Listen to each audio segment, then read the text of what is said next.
السلام عليكم. بريوش المخابز اللي تيكون سعره غالي جدا، اللي عنده واحد الطعم مميز ومختلف وهش ورائع جدا. غادي نشاركه معكم. تبعوا الفيديو ان شاء الله من اول للاخر باش تعرفوا جميع الاسرار. هذا كوموند صاحبته كطلبوا كل مره في اسبوع، كيكون رائع جدا وتعجبها وكتموت عليه. اول حاجه غادي ناخذ واحد 250 غرام ديال الدقيق، ناخذ 4 البيضات، شويه الملحه، نص كاس ديال السنيده. غنخلي لكم المقادير بالضبط مكتوب في صندوق الوصف.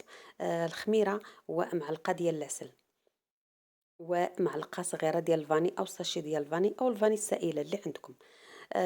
كناخدو هاد المكونات غنحاولوا نذوبوا الخميره، او ممكن انكم تذوبوها في شويه معلقه ديال الماء وتضيفوها، ولا كتذوبوها هكا حتى هكا راه كتجي مزيان. غتخلطوا مزيان جميع المكونات حتى تولي لكم عجينه. السر باش كيجي هاد البريوش خفيف وهش ورائع هو البيض والزبده اللي غادي نضيفوا ليه والطريقه ديال العجين. هادو هما الاسرار الثلاثه اللي خاصهم يكونوا متوفرين في هاد البريوش باش يجيك بريوش رائع جدا. الرابعه ديال الدقيق كنديروا ليها 125 غرام ديال الزبده الحيوانيه. انا درت هنا الزبده ديال البواطه اللي حتى هي كتعطينا نفس المفعول. غادي نحاولوا ندلكوها، الا خدمتو بالعجانه يكون احسن، ولكن حتى بالايد كتطلع النتيجه هي نفسها، فقط كتاخذ شويه ديال الوقت.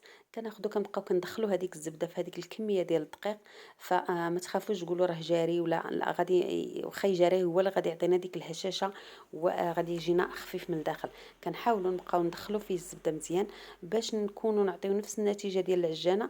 كناخذ واحد المعلقه ديال الخشب وتنبقى كنعجن، باش ما نتمحنش. كنعجن وكندور، وفي نفس الوقت راه كندخل المكونات مع بعضها وكنعجنها باش تولي لينه والملمس ديالها ناعم بحال هكا.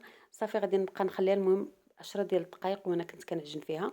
غادي نغطيها وندخلها للثلاجه لمده ديال ساعه تتخمر، لان فيها الزبده ضروري والحال سخون ضروري ديروها في الثلاجه. من بعد دازت ساعه غادي نخرجها ونحاول انني ندلكها واحد شويه ونخرج الهواء اللي فيها، وندلكها واحد شويه ثاني واحد المده ديال دقيقه. وغادي نحطها في المول ديالي اللي خصو يكون عالي شويه ويكون القطر ديالو ضيق.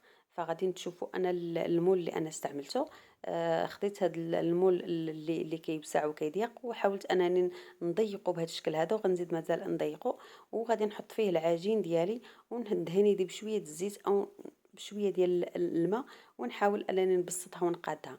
هنا خديت بيضه درت فيها معلقه ديال الخل، درت فيها معلقه صغيره ديال النسكافيه، وخلطت مزيان وغادي ندهن بها و ندهنو مزيان. وندير عليه رقائق ديال اللوز اللي كيكون ما محمصش، وغادي ندخلو الفران على درجه حراره 160 درجه. ونقص عليه العافيه الا كان عندك الفران ديال الغاز، نقصوا عليه العافيه مزيان وخليوه حتى يتحمر ويطيب بصحتكم وراحتكم.